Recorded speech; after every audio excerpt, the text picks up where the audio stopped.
Hello everyone, welcome you to Kyra classes. Today we will study class 11th biology chapter 2 biological classification. In this video we will cover the whole chapter. So let's start with the first topic of this chapter. तो पहले अब हम जान लेते हैं कि biological classification की definition क्या है, किसे कहते हैं biological classification. The biological classification is the scientific procedure of arranging organisms into groups and subgroups on the basis of their similarities and dissimilarities and placing the group in a hierarchy of categories. Biological classification का मतलब होता है आप organisms को arrange करते हो groups में या सब ग्रुप्स में. अच्छा, आप ऑर्गेनिजम्स को अरेंज कैसे करोगे? आप उनकी सिमिलैरिटीज देखोगे कि हाँ, सपोज बहुत सारे ऑर्गेनिजम्स हैं तो आप देखोगे उनमें से कितने ऑर्गेनिजम्स एक दूसरे से सिमिलर हैं और कितने ऑर्गेनिजम्स एक दूसरे से डिसिमिलर हैं. तो उसके बेसिस पे उनकी सिमिलैरिटीज और डिसिमिलैरिटीज देख के आप उनका ग्रुप बनाओगे कि सपोज फर्स्ट, थर्ड और फिफ्थ सिमिलर ऑर्गेनिजम्स हैं तो आपने एक ग्रुप में फर्स्ट ऑर्गेनिज्म, थर्ड ऑर्गेनिज्म और फिफ्थ ऑर्गेनिज्म को प्लेस कर दिया. ठीक है. ऐसे जो ऑर्गेनिजम्स डिसिमिलर हैं, जो आपस में मेल नहीं खाते, उन्हें आपने एक ग्रुप में प्लेस कर दिया. And placing the group in a hierarchy of categories. हमने हायरार्की पढ़ी थी कैटेगरीज की फर्स्ट चैप्टर में लिविंग वर्ल्ड में कि किस तरह से स्पीशीज, जीनस ऐसे करके up to the highest level जिसे किंगडम कहते हैं उसमें प्लेस करते हैं. ठीक है. अच्छा, इंपॉर्टेंस क्या है क्लासिफिकेशन का? तो अब ये देख लेते हैं importance of classification. It is not possible to study every organism. Study of one or two organism of a group gives sufficient information about the essential features of the group. तो मैंने अभी आपको बताया, एग्जाम्पल दिया कि जो organisms आपने suppose group में प्लेस किए हैं तो वो ऑर्गेनिजम्स को मतलब अगर आप एक ऑर्गेनिज्म के बारे में जानते हो उस ग्रुप में से तो आप बाकी के ऑर्गेनिजम्स के बारे में भी जान जाओगे. ठीक है. क्योंकि इट इज़ नॉट पॉसिबल, ये पॉसिबल ही नहीं है कि आप इतने सारे ऑर्गेनिजम्स हैं लिविंग वर्ल्ड में, आप हर एक ऑर्गेनिज्म को पढ़ सको, उनके बारे में जान सको. तो ये इतना आसान नहीं होता उनकी स्टडी करना. तो इसलिए हम बायोलॉजिकल क्लासिफिकेशन बनाते हैं या करते हैं जिससे हम अच्छे से इजी वे में उनकी स्टडी कर सकें. ओके. तो उन्होंने यही बताया कि स्टडी ऑफ वन और two organism of a group gives sufficient information about the essential features या कैरेक्टरिस्टिक्स ऑफ द ग्रुप. तो उस ग्रुप में अगर आपने एक दो ऑर्गेनिज्म के बारे में भी जान लिया तो आपको उस पूरे ग्रुप के फीचर्स के बारे में जो इंपॉर्टेंट फीचर्स या कैरेक्टरिस्टिक्स हैं वो आपको अपने आप पता चल जाएंगी. सेकेंड पॉइंट है इसका, it helps in identification of new organism. अगर कोई नया ऑर्गेनिज्म डिस्कवर हुआ है और वो सपोज किसी ग्रुप के साथ सिमिलैरिटी रख रहा है तो आप उस न्यू ऑर्गेनिज्म को उस ग्रुप में प्लेस कर दोगे और इसकी वजह से उस न्यू ऑर्गेनिज्म को भी आप आराम से आइडेंटिफाई कर सकते हो. Third point, classification helps in knowing the relationship amongst different groups of organisms. Classification हमें इस हेल्प करता है कि दूसरे दूसरे डिफरेंट ग्रुप्स के जो ऑर्गेनिजम्स हैं, जैसे ग्रुप 1, ग्रुप 2, ग्रुप 3, ऐसे करके ऑर्गेनिज्म ग्रुप 1 में भी हैं, 2 में भी हैं, 3 में भी हैं, तो उनके बीच में क्या रिलेशनशिप है, रिलेशनशिप स्टेटस को भी बताता है classification.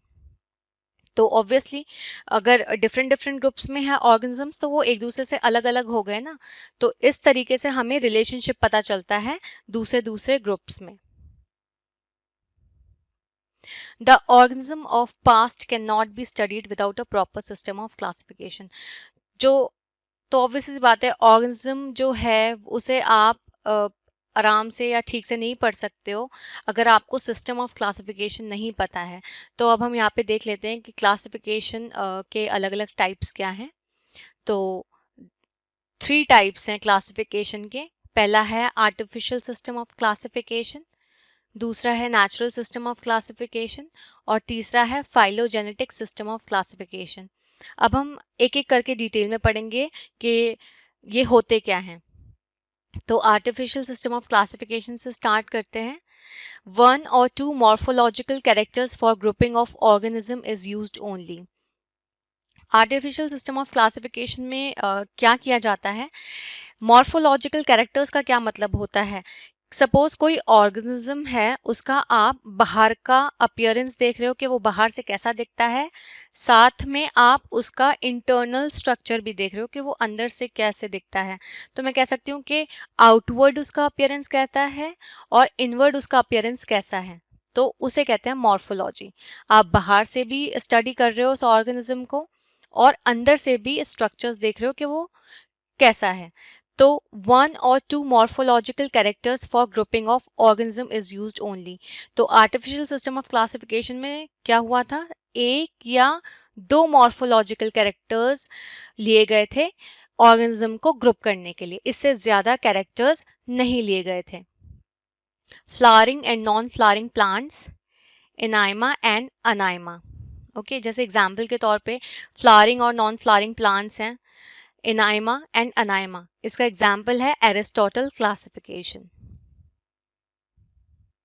Okay, next classification is natural system of classification. अब ये क्या होता है, takes into consideration comparable study of a number of characters so as to bring out natural similarities and dissimilarities and hence natural relationships among the organisms. और इसका example है Bentham and Hooker classification.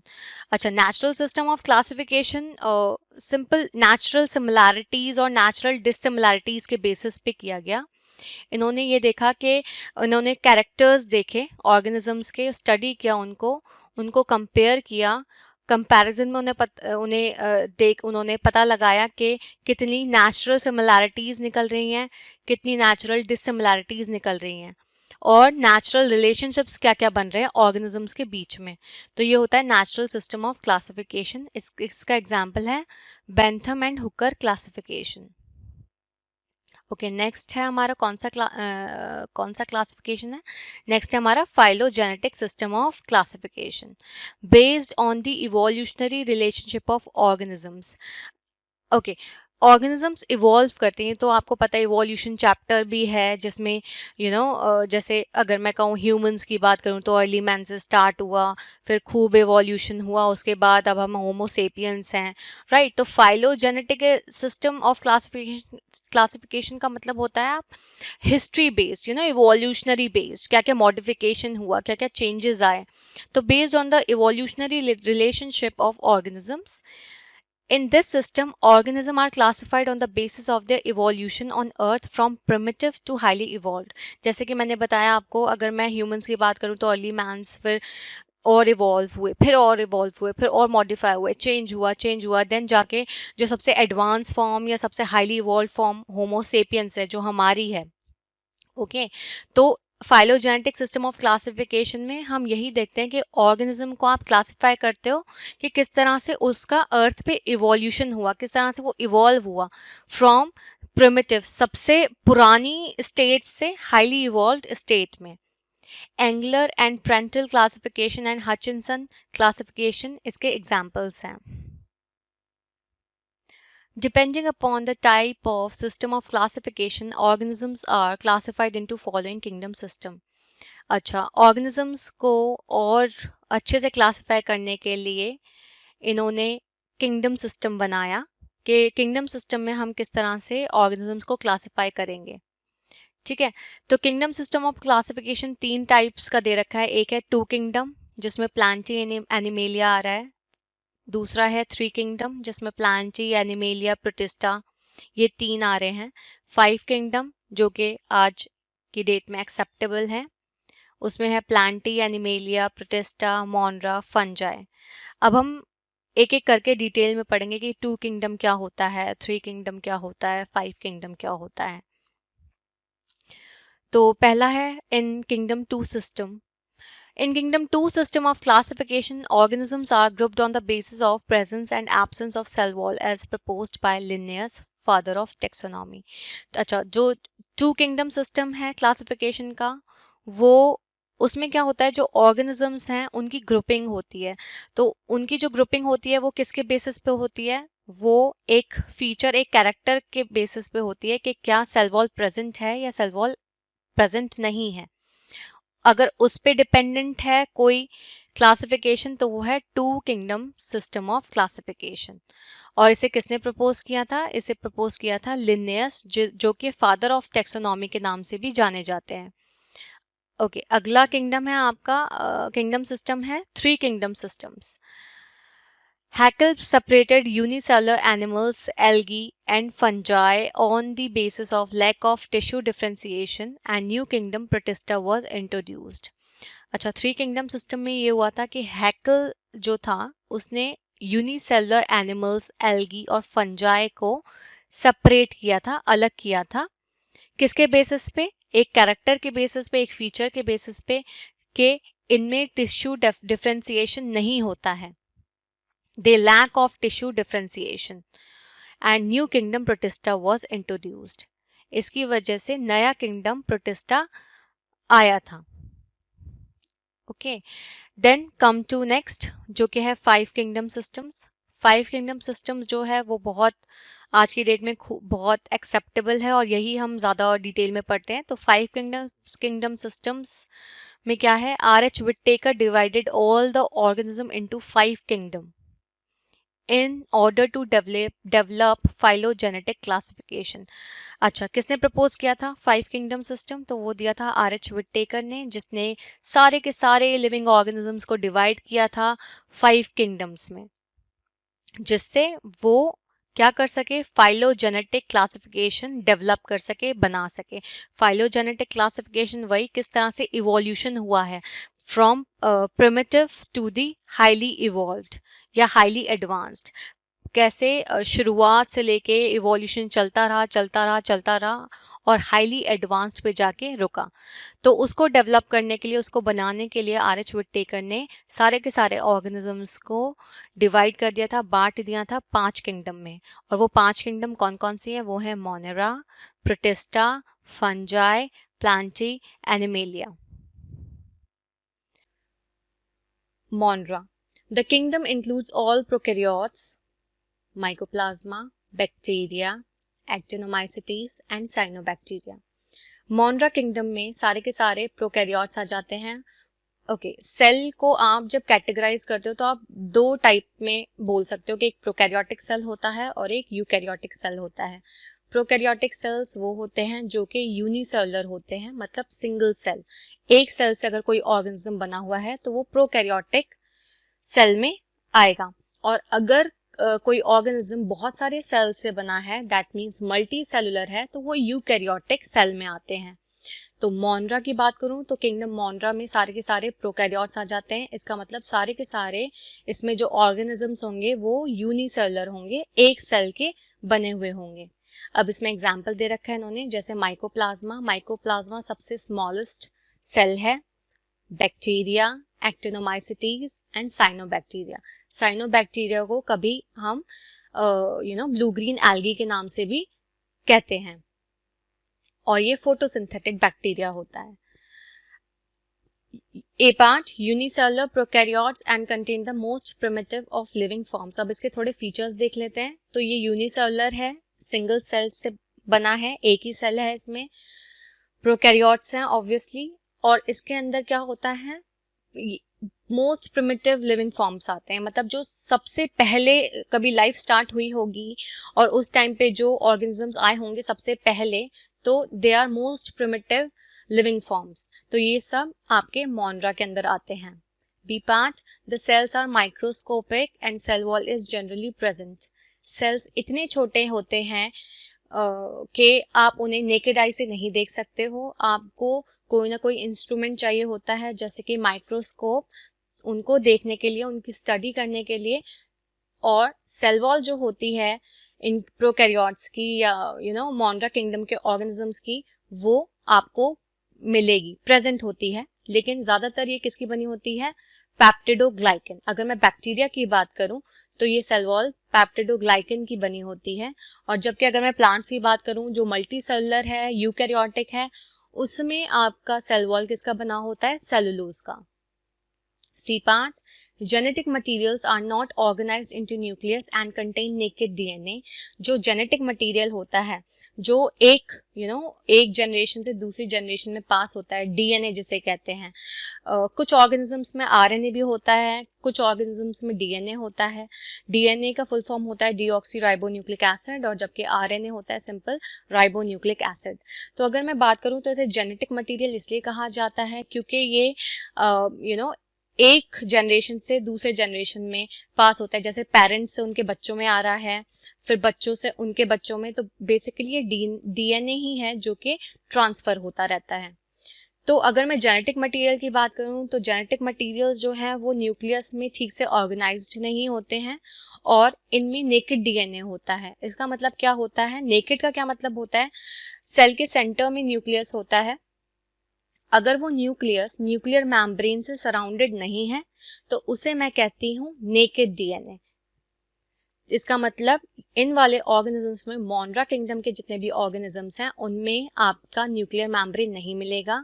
इसका मतलब उनका जो DNA organised है वो naked है, without the nuclear membrane. D part, membrane bound organelles are absent. तो इनमें मेम्ब्रेन बाउंड ऑर्गेनल्स नहीं मिलेंगे। मेम्ब्रेन बाउंड मतलब वो ऑर्गेनल्स जिनमें मेम्ब्रेन सराउंडेड हो, मतलब वो उनके चारों तरफ मेम्ब्रेन हो, इन्हें कहते हैं मेम्ब्रेन बाउंड ऑर्गेनल्स। जैसे कि माइटोकॉन्ड्रिया हो गया, एंडोप्लाज्म की रेटिकुलम हो गया, और बहुत से हैं आपके, प्लास्टिड्स हैं, क्लोरोप्लास्ट हैं, ये सब। तो ये सब आपको इनमें नहीं मिलेंगे। E part, reproduction is asexual except gene recombination. Reproduction जो होता है asexual होता है। मैंने आपको बताया था रिप्रोडक्शन दो टाइप के होते हैं, एक asexual होता है, एक सेक्सुअल होता है। asexual रिप्रोडक्शन में सिर्फ एक ही पेरेंट इन्वॉल्व होता है और सेक्सुअल रिप्रोडक्शन में दो पेरेंट्स इन्वॉल्व होते हैं। तो मोनरा किंगडम में जितने भी ऑर्गेनिजम्स हैं उनका रिप्रोडक्शन asexual होता है। इसका मतलब सिर्फ एक ही पेरेंट इन्वॉल्व है, except gene recombination. Gene recombination में एसेक्सुअल रिप्रोडक्शन नहीं होता है। लेकिन सिंपल अगर मैं बात करूं रिप्रोडक्शन की कि कौन सा रिप्रोडक्शन का टाइप ये फॉलो करते हैं मोनरा ऑर्गेनिजम्स, तो वो सिंपल एसेक्सुअल रिप्रोडक्शन फॉलो करते हैं। F part, flagella may be present and are of single stranded. Flagella क्या होता है? फ्लैजेला विप लाइक स्ट्रक्चर होता है, जैसे चाबुक होता है ना, बिल्कुल वैसा स्ट्रक्चर होता है जो कि बैक्टीरिया को मूव कराने में हेल्प करता है। तो ये मोबिलिटी प्रोवाइड करता है या मूवमेंट में हेल्प करता है। तो फ्लैजेला प्रेजेंट हो सकता है और वो सिंगल स्ट्रैंडेड होता है, एक ही स्ट्रैंड मिलेगा आपको फ्लैजेला का। एग्जाम्पल दे रखा है इन्होंने, ब्लू ग्रीन एल्गी, ठीक है, जिसे साइनोबैक्टीरिया भी कहा जाता है, और bacteria etcetera. Now move to next point. Example देख लेते हैं इसके, blue green algae, bacteria etcetera. Bacteria are the most abundant micro organism that can survive in all kinds of climate. Bacteria सबसे ज्यादा जिसे कहते हैं ना मोस्ट अबंडेंट माइक्रो ऑर्गेनिज्म है। सबसे ज्यादा आपको बैक्टीरिया मिल सकते हैं, उनके डिफरेंट टाइप्स मिल सकते हैं, और वो बहुत तरह के क्लाइमेट्स में, सारे के सारे ऑलमोस्ट क्लाइमेट्स में सर्वाइव कर जाते हैं, रह जाते हैं। तो अगर मैं बात करूं अब डिफरेंट टाइप्स ऑफ बैक्टीरिया की, तो बैक्टीरिया यहाँ पे 4 टाइप्स के हैं। पहला है कोकस। कोकस मतलब अगर बैक्टीरिया का शेप स्फेरिकल है, सर्कुलर शेप है बैक्टीरिया का, तो उसे कहते हैं कोकस। सेकंड है स्पाइरलम। अगर बैक्टीरिया का स्ट्रक्चर स्पाइरल शेप में है या कॉइल शेप में है तो उसे कहते हैं स्पाइरलम। थर्ड है बैसिलस। बैसिलस का मतलब होता है रॉड शेप्ड बैक्टीरिया। अगर बैक्टीरिया का स्ट्रक्चर आपको रॉड शेप दिख रहा है तो बैसिलस बैक्टीरिया है। फोर्थ है विब्रियो। विब्रियो मतलब कॉमा शेप्ड। अगर बैक्टीरिया का शेप आपको कॉमा टाइप दिख रहा है तो वो विब्रियो बैक्टीरिया है। अब यहाँ पे हम स्ट्रक्चर्स देख लेते हैं। बैसिलाई, इसमें आपको रॉड शेप्ड बैक्टीरिया दिख रहे हैं। रॉड शेप बैक्टीरिया, जैसे अगर सिंपल आपने सबको पता है कर्ड खाते हैं सब, दही खाते हैं, तो दही में यही लैक्टोबैसिलस प्रेजेंट होता है, ये rod shape bacteria. Cocci, cocci में आपको स्फेरिकल स्ट्रक्चर्स दिखेंगे, ये सर्कुलर स्ट्रक्चर्स दिख रहे हैं. ओके, देन विब्रियो में आपको ये दिख रहे होंगे comma shaped bacteria. And spirally में क्या होता है, स्पायरल बैक्टीरिया होते हैं. सिंपल आपका हेलिकल स्ट्रक्चर दिखेगा आपको, या फिर सिंपल कॉइल स्ट्रक्चर दिखेगा. Now move to next. Okay, first है archaebacteria. They are a group of most primitive prokaryotes which live under most hostile conditions like extreme salty area, जिन्हें कहते हैं halophiles, hot springs, thermoacidophiles and marshy area, methanogens. Archaebacteria सबसे primitive prokaryotes माने जाते हैं, सबसे पहले के लिविंग ऑर्गेनिजम्स जो कि जब लाइफ शुरू हुई होगी तब आए होंगे अर्थ पे, और ये बहुत सारी एक्सट्रीम कंडीशंस में भी जिंदा रह लेते हैं. जैसे कि आपको ये सॉल्टी एरिया में मिल जाते हैं, जिन्हें हेलोफाइल्स कहते हैं. बैक्टीरिया अगर किसी सॉल्टी एरिया में है तो उसे हेलोफाइल्स कहेंगे. अगर वो हॉट स्प्रिंग में है, हॉट स्प्रिंग में जहाँ पे टेम्परेचर बहुत ज़्यादा होता है, तो उन्हें कहते हैं थर्मो एसिडोफाइल्स. तो जो बैक्टीरिया उन टेम्परेचर को सरवाइव कर जाते हैं हाई टेम्परेचर पे, तो उनको थर्मो एसिडोफाइल्स कहा जाता है. एंड मार्शी एरिया या डैम्प रीजन जिसे कहते हैं, उन्हें कहते हैं मीथेनोजेंस. तो ये हेलोफाइल्स, थर्मो एसिडोफाइल्स और मीथेनोजेंस ये सब बैक्टीरिया हैं, और ये बैक्टीरिया कौन कौन सी जगह में सरवाइव कर सकते हैं, उनके जरिए इनका नाम रखा गया है. They differ from other bacteria in having different cell wall structure, absence of peptidoglycan. ये दूसरे बैक्टीरिया से अलग होते हैं. क्यों? क्योंकि इनका जो सेल वॉल स्ट्रक्चर है वो अलग होता है.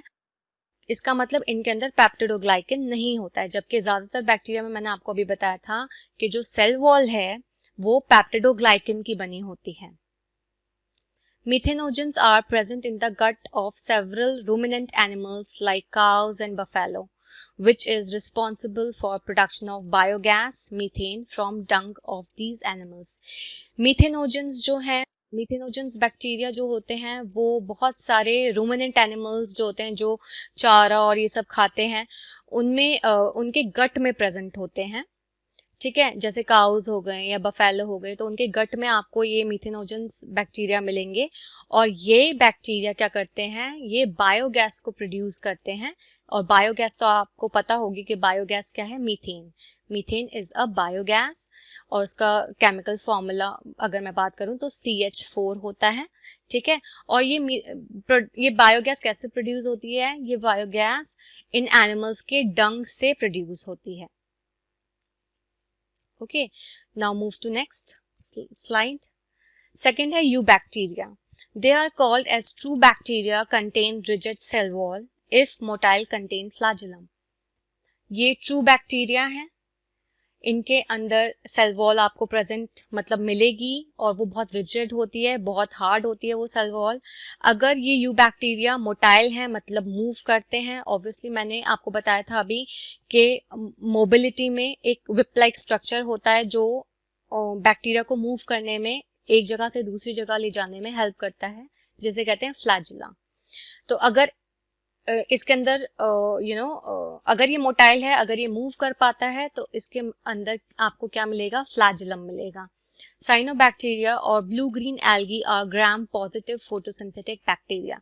साइनोबैक्टीरिया और ब्लू ग्रीन एल्गी जो होते हैं ग्राम पॉजिटिव होते हैं, और ये फोटोसिंथेटिक बैक्टीरिया, फोटोसिंथेसिस होता है इनके अंदर. ठीक है, तो बैक्टीरिया दो टाइप के होते हैं, ग्राम पॉजिटिव होते हैं और ग्राम नेगेटिव होते हैं. They contain chlorophyll A and carotenoids. अब क्लोरोफिल में भी A, B और बहुत टाइप के क्लोरोफिल्स आते हैं, तो इनके अंदर जो क्लोरोफिल होता है वो होता है क्लोरोफिल A, और कैरोटिनॉइड्स प्रेजेंट होते हैं. They may be unicellular, colonial और filamentous, fresh water, marine और terrestrial. ये यूनिसेलुलर हो सकते हैं, कॉलोनियल मतलब कॉलोनी बहुत सारे एक साथ अगर आपको मिल रहे हैं तो कॉलोनी बना रहे हैं, तो ये कॉलोनियल भी हो सकते हैं, या फिलामेंटस हो सकते हैं, फ्रेश वाटर में प्रेजेंट हो सकते हैं, मरीन में प्रेजेंट हो सकते हैं, या सीधे अर्थ पे आपको ये बैक्टीरिया मिल सकते हैं. Some of them have specialized heterocyst cells to perform nitrogen fixation. कुछ बैक्टीरिया के अंदर एक स्पेशल स्ट्रक्चर होता है सेल का जो होता है हेट्रोसिस्ट कहते हैं जिसे, और ये हेट्रोसिस्ट किस में हेल्प करता है, ये नाइट्रोजन को फिक्स करने में हेल्प करता है, एटमॉस्फेरिक नाइट्रोजन को फिक्स करने में और उससे नाइट्रोजनस कंपाउंड्स बनाने में ये हेल्प करता है। एग्जाम्पल के तौर पे जो बैक्टीरिया नाइट्रोजन फिक्सेशन परफॉर्म करते हैं वो है nostoc and anabaena. Chemosynthetic bacteria oxidize inorganic substances like nitrate, nitrite, ammonia, etc. Chemosynthetic जैसे कीमो आपको समझ में आ रहा होगा तो केमिकल रिएक्शन, तो कीमोसिंथेटिक बैक्टीरिया क्या करते हैं, वो इनऑर्गेनिक सब्सटेंसेस जैसे नाइट्रेट, नाइट्राइट, अमोनिया इन सबको ऑक्सीडाइज करते हैं to produce energy and help in recycling of nitrogen, phosphorus, sulphur etcetera. तो ये इन जो आपके कंपाउंड्स हैं नाइट्रेट, नाइट्राइट, अमोनिया इन सबको ऑक्सीडाइज करते हैं, ऑक्सीडेशन होता है इन सबका, और इन ऑक्सीडेशन की वजह से, इन कंपाउंड्स के ऑक्सीडेशन की वजह से एनर्जी प्रोड्यूस होती है, और वो एनर्जी प्रोड्यूस होती है जो हेल्प करती है आपको नाइट्रोजन, फॉस्फोरस, सल्फर की रिसाइकलिंग में। Heterotrophic bacteria are most abundant and act as decomposer. Heterotrophic bacteria जो होते हैं वो सबसे ज्यादा पाए जाने वाले बैक्टीरिया हैं और ये डिकम्पोजर की तरह भी एक्ट करते हैं। डिकम्पोजर आपको पता होगा व्हाट इज डिकम्पोजिशन रिएक्शन। तो डिकम्पोजिशन रिएक्शन क्या होता है, जिसमें कोई कंपाउंड या कोई मॉलिक्यूल टूटता है, डिकम्पोज होता है। Okay, they are helpful in production of curd, antibiotic and fixing nitrogen in leguminous plants. अब ये जो हेट्रोट्रॉफिक बैक्टीरिया है ये कर्ड में दही बनने में हेल्प करता है। एंटीबायोटिक्स जो होती हैं, एंटीबायोटिक्स आपको पता होगा क्या होती हैं, एंटीबायोटिक, बायोटिक का मतलब होता है लिविंग ऑर्गेनिजम्स, और एंटी ऑब्वियसली उसके ऑपोजिट जो होते हैं। अगर मैं कहूँ कोई किसी के एंटी है तो इसका मतलब है वो उसके अगेंस्ट या उसके ऑपोजिट है। तो एंटीबायोटिक मतलब उन लिविंग ऑर्गेनिजम्स को मारने के लिए जो कंपाउंड्स हैं या जो भी हैं उन्हें एंटीबायोटिक कहते हैं। And fixing nitrogen in leguminous plants. Leguminous plants क्या होते हैं, जो आपकी जितनी भी दाल वगैरह ये सब जो प्लांट्स हैं इनके, उन्हें लेग्यूमिनस प्लांट्स कहते हैं। तो ये जो हेट्रोट्रॉफिक बैक्टीरिया है ये कर्ड में को बनाने में, एंटीबायोटिक्स को बनाने में, नाइट्रोजन को फिक्स करने में लेग्यूमिनस प्लांट्स में इनमें काम आता है। Some of them are pathogenic and cause disease like cholera, typhoid, tetanus and citrus canker. कुछ जो हेट्रोट्रॉफिक बैक्टीरिया होते हैं वो पैथोजेनिक होते हैं। पैथोजेनिक मतलब पैथोजेंस आपको समझ में आता होगा। पैथोजेंस मतलब जो बीमारी करने वाले ऑर्गेनिजम्स हैं उन्हें पैथोजेंस कहते हैं, जो बीमारी फैलाने वाले ऑर्गेनिजम्स हैं। तो पैथोजेनिक मतलब डिजीज कॉजिंग। तो ये डिजीज भी कर सकते हैं। वो डिजीज क्या क्या है यहाँ पे मेंशन है, कॉलरा कर सकते हैं, टाइफाइड हो सकता है, टेटनस हो सकता है, सिट्रस कैंकर हो सकता है। अब ये जो यू बैक्टीरिया है ये दो टाइप में डिवाइडेड है, क्लासिफाइड है। एक है ऑटोट्रॉफिक और एक है हेट्रोट्रॉफिक। ऑटोट्रॉफिक में दो, ऑटोट्रॉफिक फर्दर कैटेगराइज है दो क्लासेस में, एक है फोटोसिंथेटिक बैक्टीरिया और एक है कीमोसिंथेटिक बैक्टीरिया। थर्ड है इसका mycoplasma. They are the simplest free living prokaryotes. सबसे छोटे, जो मैंने आपको बताया था स्मॉलेस्ट सेल, तो ये सबसे सिंपलेस्ट और सबसे छोटे लिविंग प्रोकैरियोट्स होते हैं। They are also known as PPLO. PPLO का फुल फॉर्म है pleuropneumonia like organism. They lack cell wall and can survive without oxygen. इनमें सेल वॉल नहीं होता है और ये बिना ऑक्सीजन के भी सर्वाइव कर जाते हैं। They cause disease in plants and animals. Plants और animals में ये disease पैदा कर सकते हैं। Kingdom Protista includes chrysophytes, dinoflagellates, euglenoids, slime molds and protozoans. Kingdom Protista में जो organisms आते हैं वो हैं आपके chrysophytes, dinoflagellates, euglenoids, slime molds और protozoans. अब इनके थोड़े फीचर्स देख लेते हैं कि इनमें क्या क्या इनके कैरेक्टर्स हैं या कैरेक्टरिस्टिक्स हैं। तो फर्स्ट कैरेक्टर है, it includes all unicellular and colonial eukaryotes. इसके अंदर सारे के सारे यूनिसेलुलर मतलब सिंगल सेल्ड यूकैरियोट्स आ जाते हैं और कॉलोनियल यूकैरियोट्स आते हैं। कॉलोनियल मतलब जो अकेले नहीं रहते हैं, कॉलोनी बना के रहते हैं, मतलब बहुत सारे ऑर्गेनिजम्स अगर एक साथ रहते हैं तो उसे कहते हैं colony. B part, most of them are aquatic forming plankton. बहुत से प्रोटिस्टा वाले ऑर्गेनिजम्स एक्वेटिक होते हैं, वाटर में रहते हैं और प्लैंक्टन बनाते हैं। C part, mode of nutrition may be photosynthetic, saprobic, parasitic और होलोजोइक। जो उनका न्यूट्रिशन का मोड है वो फोटोसिंथेटिक भी हो सकता है, मतलब फोटोसिंथेसिस करके ये अपना खाना बना सकते हैं। सेप्रोबिक हो सकता है, सेप्रोबिक मतलब सेप्रोफाइटिक न्यूट्रिशन, जिसके अंदर ये डेड या डिकेइंग सड़े गले चीज़ों से अपना खाना ले सकते हैं। पैरासिटिक मतलब कि ये एक होस्ट ढूंढें, होस्ट में जाके ये अपना शेल्टर मतलब होस्ट को बनाए और वहां से अपना खाना लें। और होलोजोइक मतलब कि ये सॉलिड मटेरियल पे या सॉलिड फूड भी कंज्यूम कर सकते हैं। D part, flagella if present are 11 stranded with 9+2 arrangement of microtubules composed of tubulin। अगर फ्लैजिला, मैंने आपको बताया था पिछली वीडियो में कि फ्लैजिला whip like स्ट्रक्चर होता है, ये किसी भी ऑर्गेनिज्म को मूव कराने में हेल्प करता है। अगर प्रोटिस्टा में फ्लैजिला प्रेजेंट है तो वो 11 स्ट्रैंडेड का होता है। 9+2 इसका अरेंजमेंट होता है, मतलब 9 आपको पेरिफेरी पे मिलेंगे और जो 2 वाले हैं वो आपको सेंटर में मिलेंगे। और ये किसके बने होते हैं? ये माइक्रोट्यूब्यूल्स के बने होते हैं। और माइक्रोट्यूब्यूल्स जो हैं वो किसका बना होता है? वो एक प्रोटीन का बना होता है जिसे कहते हैं ट्यूबुलिन। सो 9+2 अरेंजमेंट आपको समझ में आ गया होगा कि 9 जो है वो आपको पेरिफेरी पे मिलेंगे, मतलब सरकमफ्रेंस में मिलेंगे, और सेंटर में आपको 2 माइक्रोट्यूब्यूल्स मिलेंगे। और ये किसके बने होते हैं? ये आपके ट्यूबुलिन प्रोटीन से बने होते हैं। Next, genetic material consist of 2 और मोर डीएनए मॉलिक्यूल्स। जो इसका जेनेटिक मटेरियल है उसमें 2 या 2 से ज्यादा डीएनए मॉलिक्यूल्स आपको मिल सकते हैं। नाउ फर्स्ट है क्राइजोफाइट्स। अब हम डिटेल में पढ़ेंगे क्राइजोफाइट्स के बारे में। They includes diatoms and golden algae, जिसे डेस्मिड्स कहा जाता है, found in fresh water as well as marine water. ये आपको फ्रेश वाटर में भी मिल सकते हैं और मरीन वाटर में भी मिल सकते हैं। In diatoms, cell wall forms two thin overlapping cells which fit together as in soap box. Diatoms में cell walls जो हैं वो बहुत दो पतली पतली ओवरलैपिंग सेल्स की लेयर बनाता है जो कि आराम से एक सोप बॉक्स में फिट हो सकता है। ओवरलैपिंग आपको समझ में आता होगा, एक दूसरे को कवर कर लेना। थर्ड है the siliceous indestructible cell wall pile up at the bottom of water reservoirs and form big heaps called diatomaceous earth.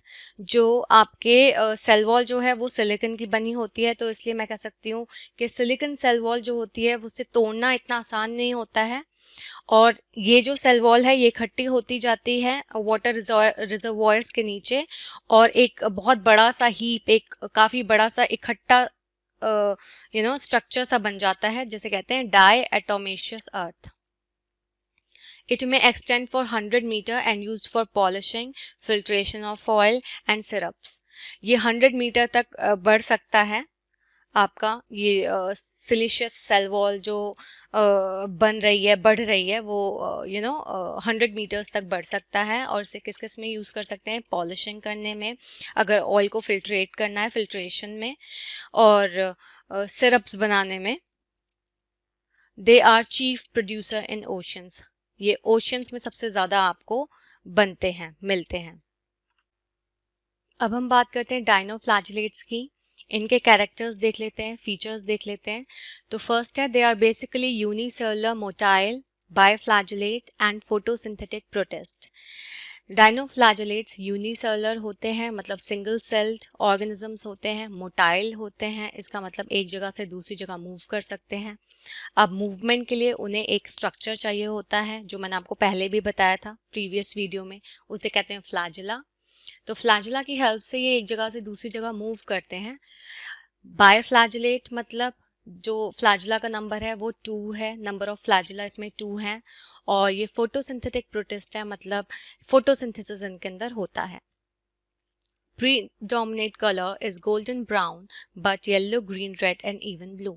जो ज्यादातर आपको कलर डायनोफ्लैजिलेट्स में मिलता है वो आपको गोल्डन ब्राउन मिलता है, लेकिन येलो, ग्रीन, रेड और ब्लू कलर भी आपको इसमें देखने को मिल सकता है।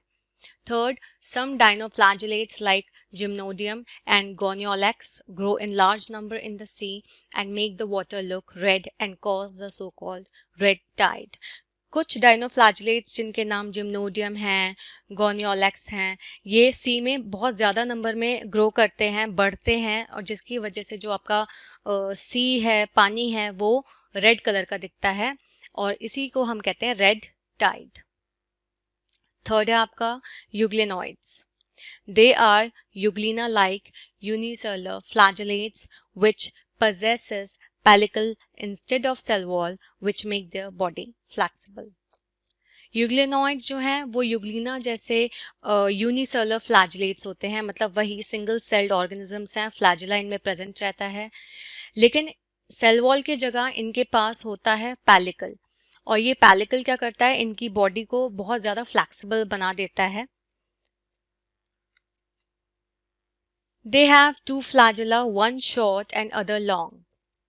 ये भी बायफ्लैजिलेट है, मतलब 2 फ्लैजिला है इनके अंदर, एक शॉर्ट होता है, एक बड़ा लंबा होता है, one short and one long. Next, they are photosynthetic in presence of sunlight and act as predators in absence of sunlight. अगर लाइट प्रेजेंट है, सनलाइट प्रेजेंट है, तो ये फोटोसिंथेसिस प्रोसेस करते हैं, इसका मतलब ये फोटोसिंथेटिक है। लेकिन जब लाइट प्रेजेंट नहीं है, सनलाइट अगर एब्सेंट है, तो ये प्रेडेटर्स की तरह काम करते हैं, मतलब ये अपना कोई प्रे ढूंढते हैं, कोई भी छोटा एनिमल या कुछ भी ढूंढते हैं और उनको अपना खाना बनाते हैं। ओके, ये उनको कंज्यूम करते हैं, दूसरे एनिमल्स को। एग्जाम्पल है इसमें आपका यूग्लिना एंड पेरेनिमा। अब हम स्लाइम मोल्ड्स देख लेते हैं। स्लाइम मोल्ड्स क्या होता है, इसके फीचर्स क्या हैं? They are saprophytic protist and feeds on decaying twigs and leaves. जो स्लाइम मोल्ड्स हैं ये सैप्रोफिटिक प्रोटिस्ट हैं। सैप्रोफाइट्स मतलब जो कि डेड और डिकेइंग मैटर पे अपना खाना लेते हैं, डेड और डिकेइंग मैटर से अपना खाना लेते हैं। अब वो डेड और डिकेइंग मैटर क्या क्या हो सकता है आपके, जैसे टहनियाँ हो सकती हैं, पत्तियां हो सकती हैं, तो उनसे ये अपना खाना लेते हैं। Next, under favorable condition, they form an aggregation called plasmodium, which produce fruiting bodies bearing spores.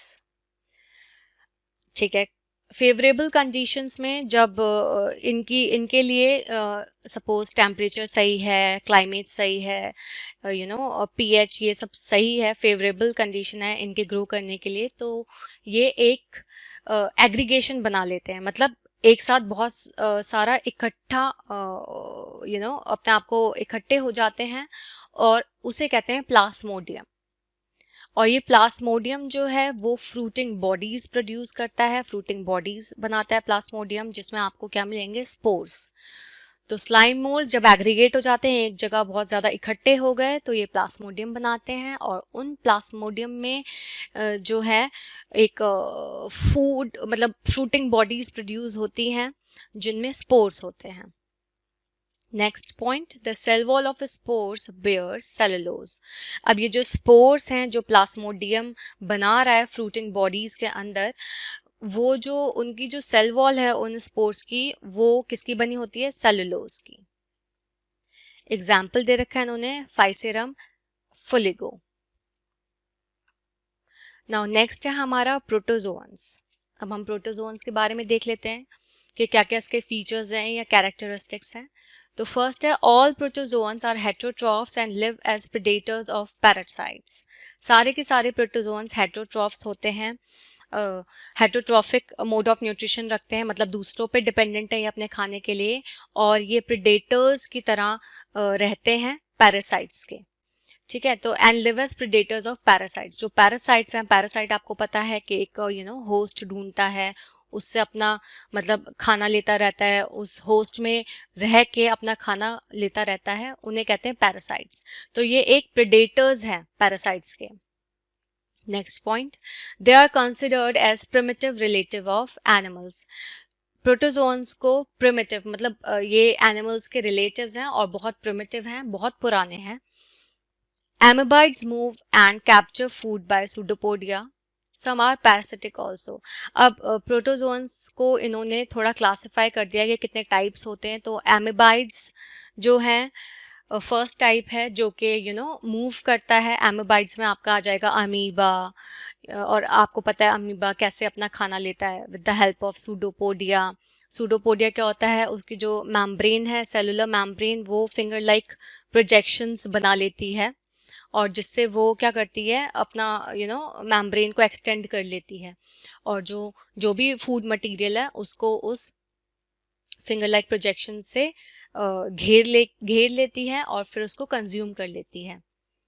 तो amoeboids move and capture food by pseudopodia. Pseudopodia मतलब वही फिंगर लाइक प्रोजेक्शंस, ठीक है। ये फॉल्स स्ट्रक्चर है क्योंकि परमानेंटली तो ये रहता ही नहीं है। जब इनको खाना लेना होता है या जब ये फूड मटेरियल कंज्यूम करना चाहते हैं, तब ये उस मैम्ब्रेन को एक्सटेंड करते हैं और फिंगर लाइक प्रोजेक्शंस बनाते हैं, जिसे कहते हैं सूडोपोडिया।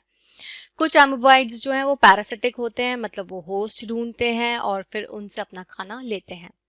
नेक्स्ट टाइप है प्रोटोजोआ का, वो है flagellated protozoans. Flagellated protozoans are free living और पैरासिटिक। फ्लैजिलेटेड प्रोटोजोन्स आपको फ्री लिविंग भी मिल सकते हैं, मतलब उन्हें कोई होस्ट की जरूरत नहीं है, वो अकेले भी रह सकते हैं, या फिर पैरासिटिक, उन्हें होस्ट की जरूरत भी पड़ सकती है और होस्ट से वो अपना खाना ले सकते हैं।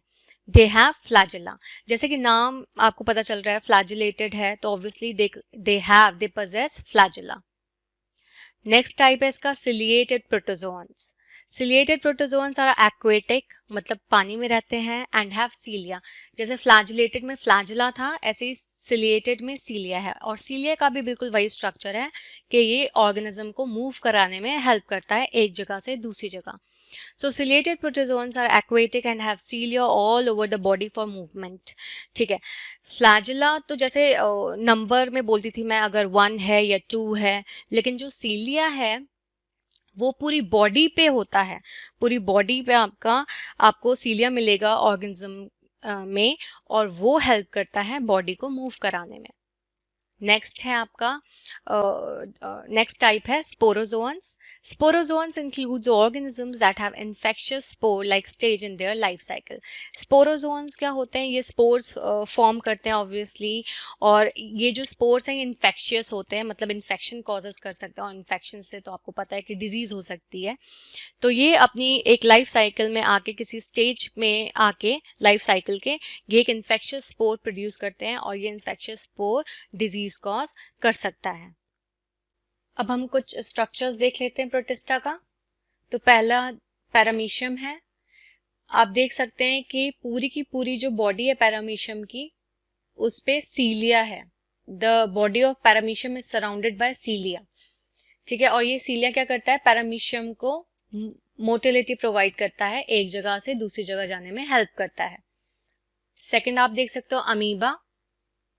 अमीबा में आपको फिंगर लाइक प्रोजेक्शंस दिख रहे होंगे, जिन्हें कहते हैं सूडोपोडिया। ये फिंगर लाइक प्रोजेक्शंस क्या करते हैं, आपको फूड को इनगल्फ करने में हेल्प करते हैं। थर्ड आप देख सकते हैं यूग्लिना। यूग्लिना में आपको दिख रहा होगा ये एक सिंगल लॉन्ग फ्लैजिलम आपको दिख रहा होगा, ये हेल्प करता है यूग्लिना को एक जगह से दूसरी जगह मूव कराने में। नाउ अब आप इस स्लाइड में देख सकते हैं कि प्रोटोजोअन, जैसे कि मैंने आपको बताया था, डिफरेंट टाइप्स इसमें दे रखे हैं। एमेबाइड्स दे रखा है, एमेबाइड्स में इन्होंने एग्जांपल ले लिया अमीबा, एंटमीबा, ठीक है। एंटमीबा का पूरा नाम है एंटमीबा हिस्टोलिटिका, और एंटमीबा हिस्टोलिटिका क्या करता है, एमीबियासिस करता है। एमीबियासिस मतलब कि ये इंटेस्टाइनल इन्फेक्शन कर सकता है, ठीक है। सेकेंड टाइप है आपका, आप देख सकते हो स्पोरोजोन्स। स्पोरोजोन्स क्या करता है, स्पोरोजोन्स में एग्जाम्पल दे रखा है प्लास्मोडियम, और प्लास्मोडियम आपको पता है ज्यादातर मलेरिया कॉज करता है। थर्ड है आपका सिलिएटेड। सिलिएटेड का एग्जाम्पल इन्होंने दे रखा है पैरामीशियम, और पैरामीशियम पैरामीशियम ही है सिलिएटेड, इसका मतलब प्लास ये पैरामीशियम की आपको बॉडी पे सीलिया मिलेंगे, और जिसकी जिसकी मदद से ये एक जगह से दूसरी जगह मूव कर सकता है। नेक्स्ट है फ्लैजिलेटेड। फ्लैजिलेटेड मतलब फ्लैजिला होगा, तो उसका एग्जाम्पल है ट्रिपैनोसोमा। ट्रिपैनोसोमा दो टाइप के हैं, trypanosoma brucei rhodesiense and trypanosoma brucei gambiense. ये दोनों ट्रिपैनोसोमा जो हैं ये क्या करते हैं, स्लीपिंग सिकनेस कॉज करते हैं। स्लीपिंग सिकनेस का क्या मतलब होता है, ये एक ट्रॉपिकल डिजीज है जो कि एक इंसेक्ट कैरी करता है, और इसकी वजह से ऐसा लगेगा कि बस आप सोते रहो, ठीक है, और यूजुअली ये क्या कर देता है फिर, death. Fungi, they are achlorophyllous heterotrophic spore forming non vesicular eukaryotic organisms। तो फंजाई के कुछ कैरेक्टरिस्टिक्स दिए गए हैं, जैसे पहला है कि ये एक्लोरोफिलस होते हैं, इनमें क्लोरोफिल प्रेजेंट नहीं होता है। हेटरोट्रॉफिक होते हैं मतलब खाने के लिए ये दूसरों पे डिपेंडेंट है अपने खाने के लिए। स्पोर फॉर्मिंग है, स्पोर्स बनाते हैं। नॉन वेसिकुलर मतलब कोई सैक लाइक स्ट्रक्चर आपको नहीं दिखेगा इनमें। और ये यूकैरियोटिक ऑर्गेनिजम्स होते हैं। यूकैरियोटिक ऑर्गेनिजम्स का मतलब मल्टी सेलुलर होते हैं, बहुत सारे सेल से मिलके बने होते हैं। Second, cell wall is made up of chitin और फंगल सेलुलोज। जो फंजाई का सेल वॉल होता है वो काइटिन का बना होता है, और काइटिन बेसिकली किसका किस चीज से मिलके बनता है, तो काइटिन बनता है पॉलीसैकेराइड से, या सिंपल शुगर से मिलके बनती है काइटिन। या फिर सेल वॉल इसकी फंगल सेलुलोज की भी आपको देखने को मिल सकती है। इसका रिजर्व फूड होता है ग्लाइकोजन, और ये रिजर्व फूड ग्लाइकोजन इसको एनर्जी प्रोवाइड करता है। Next, mode of nutrition is saprophytic, parasitic और सिम्बायोटिक। मोड ऑफ न्यूट्रिशन, खाना किस तरह से ये अपना लेता है, तो ये सैप्रोफिटिक भी हो सकता है, डेड और डिकेइंग मैटर से अगर अपना खाना ले रहा है तो सैप्रोफिटिक है। पैरासिटिक है, अगर ये किसी होस्ट को ढूंढता है और उससे अपना खाना लेता है तो पैरासिटिक है। सिम्बायोटिक का मतलब होता है biological interaction between two different living organisms. अगर ये कोई कंपेनियन ढूंढता है, अपना कोई पार्टनर ढूंढता है, उसके साथ रहता है, उसके साथ खाना मतलब उससे खाना लेता है, तो उसे कहते हैं सिम्बायोटिक न्यूट्रिशन। नेक्स्ट है रिप्रोडक्शन में भी वेजिटेटिव। वेजिटेटिव में फ्रेगमेंटेशन, फिजन और बर्डिंग। एसेक्सुअल में आ जाता है कोनिडिया, स्पोरेंजियोस्पोर्स और ज़ूस्पोर्स। और सेक्सुअल रिप्रोडक्शन में आ जाता है स्पोर्स, एस्कोस्पोर्स एंड बेसिडियोस्पोर्स। तो रिप्रोडक्शन वेजिटेटिव भी हो सकता है। वेजिटेटिव क्या है, एक टाइप का एसेक्सुअल रिप्रोडक्शन है। तो वेजिटेटिव में आ जाता है फ्रेगमेंटेशन। फंजाई अपने आप को फ्रेगमेंट्स में तोड़ लेता है, ठीक है, बहुत सारे टुकड़ों में तोड़ लेता है और फिर नया ऑर्गेनिज्म बनाता है। फिजन कर सकता है। फिजन में क्या होता है कि एक सेल टूट के नए सेल्स बनते हैं। बडिंग, बडिंग में वही एक बड बनती है, बड मैच्योर हो जाती है, फिर वो उस पेरेंट से हटके एक नया ऑर्गेनिज्म बन जाती है। एसेक्सुअल रिप्रोडक्शन में कोनिडिया, स्पोरेंजियोस्पोर्स और ज़ूस्पोर्स ये सब आते हैं। कोनिडिया क्या होता है, जो आपका हाइफी है उसमें क्या हो जाता है, बहुत सारे डिफरेंट टाइप्स ऑफ फंजाई क्या करते हैं, एसेक्सुअल स्पोर्स बनाते हैं, और वो एसेक्सुअल स्पोर्स जो हैं वो हाइफा के टिप पे बनाते हैं। जब वो हाइफा के टिप पे एसेक्सुअल स्पोर्स बनाते हैं तो वो एक कोन फॉर्म में सारे के सारे स्पोर्स अरेंज होते हैं, और उसी को हम कहते हैं कोनिडिया। कोनिडिया मतलब कोन, कोन शेप्ड वो स्पोर्स बन जाते हैं, और उसी को कहते हैं कोनिडिया। स्पोरेंजियोस्पोर्स क्या होते हैं, स्पोरेंजियोस्पोर्स, स्पोरेंजियम आपका सैक लाइक स्ट्रक्चर है, उसमें आपने क्या कहा कि स्पोर्स प्रेजेंट होते हैं उसमें। या फिर जू स्पोर्स, तो स्पोरेंजियोस्पोर्स या जू स्पोर्स के थ्रू भी ये सेक्सुअल रिप्रोडक्शन होता है। सेक्सुअल रिप्रोडक्शन जो होता है वो स्पोर्स के थ्रू होता है, एस्कोस्पोर्स के थ्रू होता है और बेसिडियोस्पोर्स के थ्रू होता है। अब हम सेक्सुअल साइकिल देख लेते हैं फंजाई की। तो sexual cycle involves the following steps. कुछ स्टेप्स हैं जो फॉलो करती है सेक्सुअल साइकिल, वो देख लेते हैं। तो पहला है plasmogamy, fusion of male and female gametes. Plasmogamy का मतलब होता है कि प्लाज्मोगैमी वो प्रोसेस है जिसमें मेल और फीमेल गैमीट्स फ्यूज करते हैं और फिर क्या होता है, फर्टिलाइजेशन होता है। ठीक है, तो इसका मतलब मेल और फीमेल गैमीट जब मिलेंगे तो उसे सिंपल कहते हैं हम प्लाज्मोगैमी। सेकेंड है कार्योगैमी। कार्योगैमी का मतलब होता है फ्यूजन ऑफ टू न्यूक्लियाई, जब दो न्यूक्लियस आपस में मिलेंगे तो उसे कहते हैं कार्योगैमी। थर्ड है meiosis in zygote to produce haploid spores. Meiosis, mitosis, ये सब आप शायद जानते हो क्योंकि सेल डिवीजन जो है वो दो टाइप का होता है, एक होता है माइटोसिस और एक होता है मियोसिस। तो जितने भी रिप्रोडक्टिव सेल्स आ जाते हैं वो सब मियोसिस को फॉलो करते हैं। तो ऑब्वियसली रिप्रोडक्शन की बात कर रहा है, सेक्सुअल साइकिल की बात कर रहा है, तो इसमें मियोसिस हम कंसिडर करेंगे ही करेंगे। तो meiosis in zygote to produce haploid spores. Zygote के अंदर मियोसिस होता है जिससे कि आपके जो स्पोर्स हैं वो हैप्लॉइड प्रोड्यूस होते हैं। अब हम देख लेते हैं फंजाई का स्ट्रक्चर। तो यहाँ पे आप देख सकते हो कि स्पोरेंजियम जो है वो सैक लाइक स्ट्रक्चर दिख रहा है आपको। ठीक है, स्पोरेंजियोस्पोर्स भी कह सकते हैं, तो या फिर सिंपल स्पोर्स कह लो। स्पोरेंजियम आपको सैक लाइक स्ट्रक्चर दिख रहा है, उसमें छोटे छोटे छोटे छोटे स्पोर्स हैं। ठीक है, फिर आपको नीचे की तरफ दिख रहा होगा हाइफा, हाइफी जिसे कहते हैं। और अगर बहुत सारी ब्रांचिंग है हाइफी की, बहुत सारे हैं और इनकी ब्रांचिंग हो रही है हाइफी की, तो इसी को कहते हैं माइसीलियम। ठीक है, और एक आपको फूड सोर्स भी इसमें दिख रहा होगा। Moving to next slide. अब हम देखेंगे डिफरेंट टाइप्स ऑफ फंजाई, अलग अलग टाइप कौन कौन सी है फंजाई की। तो पहला है एस्कोमाइसिटीज, दूसरा है ड्यूटेरोमाइसिटीज, तीसरा है बेसिडियोमाइसिटीज और फोर्थ है आपका फाइकोमाइसिटीज। अब हम एक एक करके इनके बारे में डिटेल में जानेंगे। तो लेट्स स्टार्ट। फर्स्ट है आपका फाइकोमाइसिटीज। अब इनके क्या कैरेक्टर्स हैं या फीचर्स हैं वो देख लेते हैं। They are found in aquatic habitat and on decaying wood in moist and damp places. ये ज्यादातर आपको aquatic जगहों पे ही मिलेंगे, जहाँ पानी होगा उन जगहों पे ज्यादा मिलेंगे। और कोई लकड़ी अगर सड़ रही है या गल रही है उसमें आपको मिलेंगे। डैम्प प्लेसेस, वही डैम्प प्लेसेस में मिलेंगे। वही जितना भी आपको जहाँ वाटर कंटेंट होगा, वाटर प्रेजेंट है, वहां पे आपको फाइकोमाइसिटीज मिल जाएंगे। Next, the mycelium is asaptate and sinusitic. Sinusitic. Mycelium जो है वो asaptate है और sinusitic है।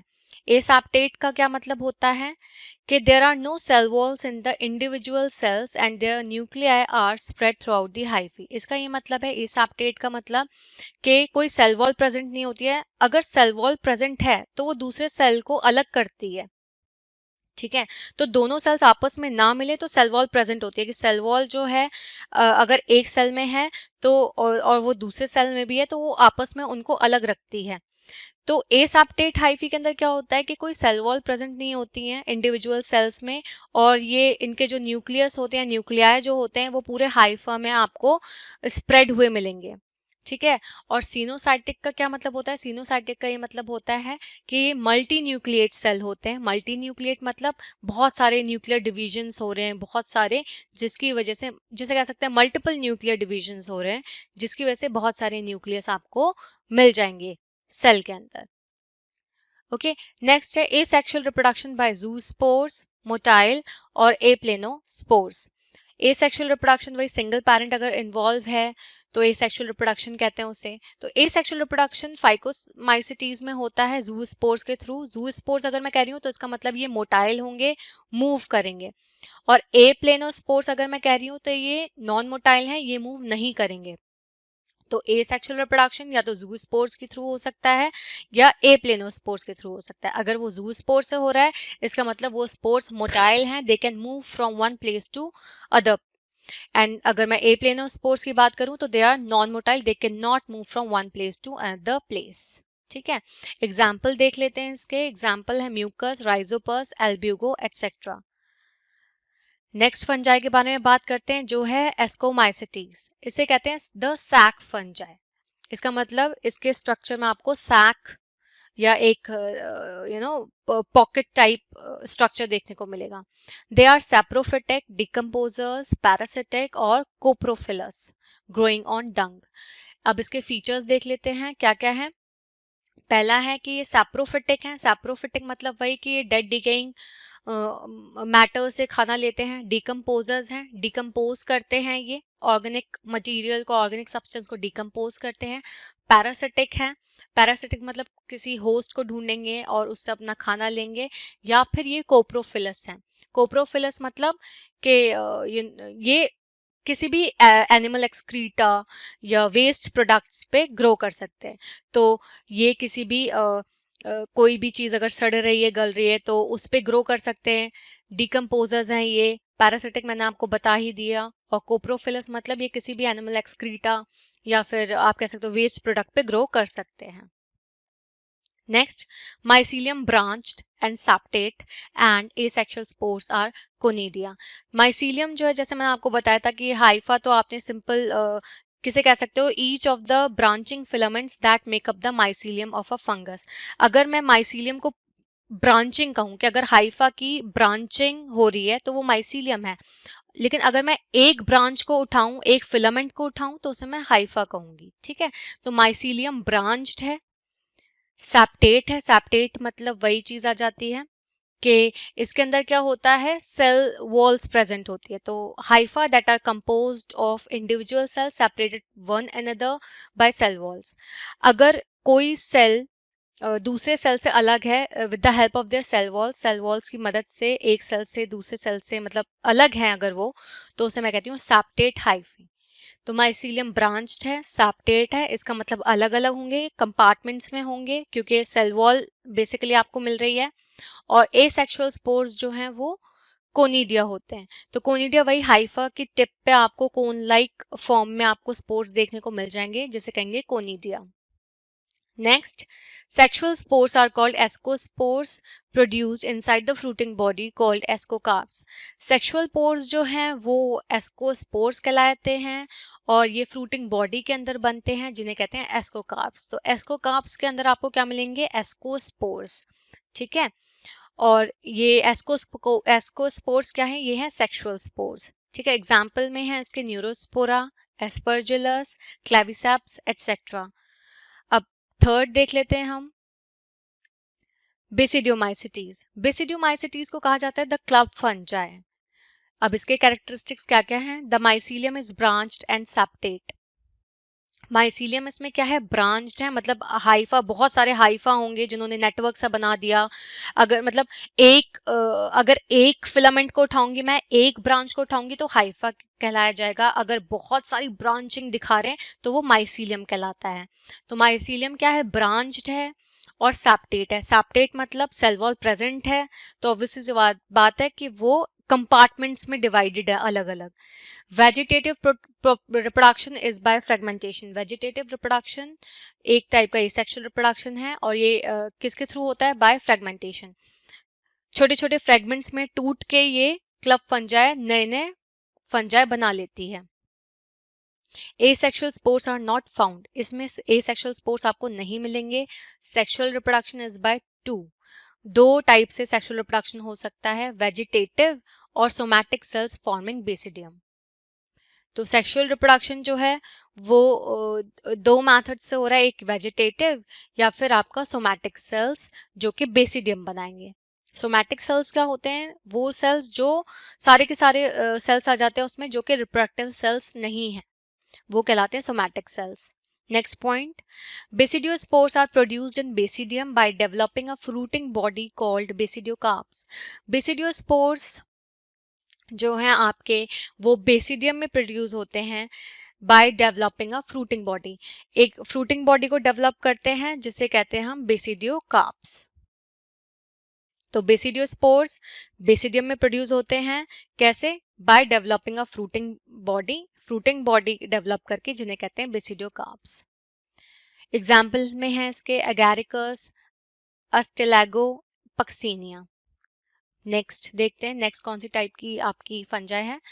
फोर्थ है ड्यूट्रोमाइसिटीज, जिसे कहते हैं द फंजाई इम्परफेक्ट।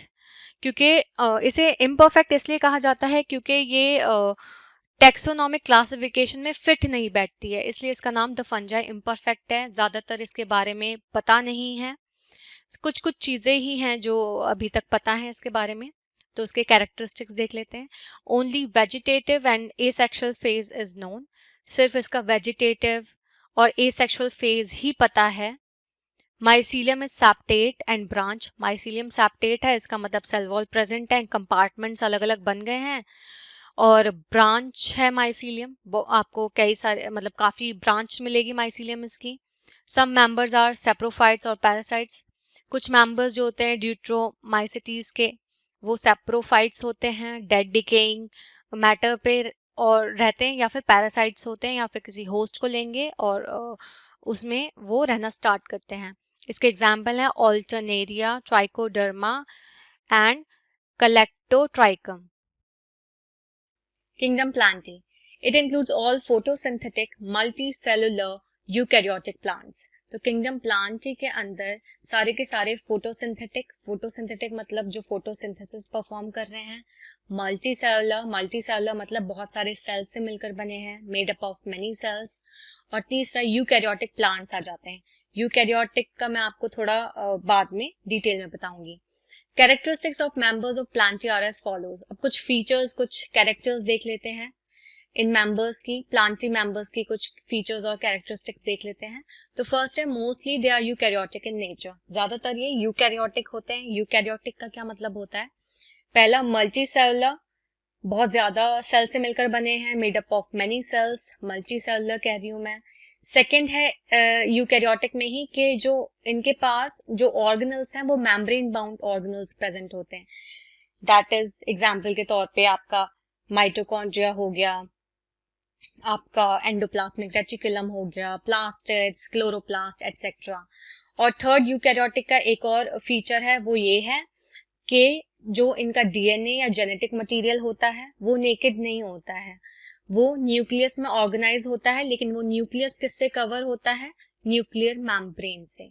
तो genetic material is highly organised और न्यूक्लियस के चारों तरफ आपको क्या मिलेगी? न्यूक्लियर मेम्ब्रेन मिलेगी। सेकंड है the main pigment present is chlorophyll.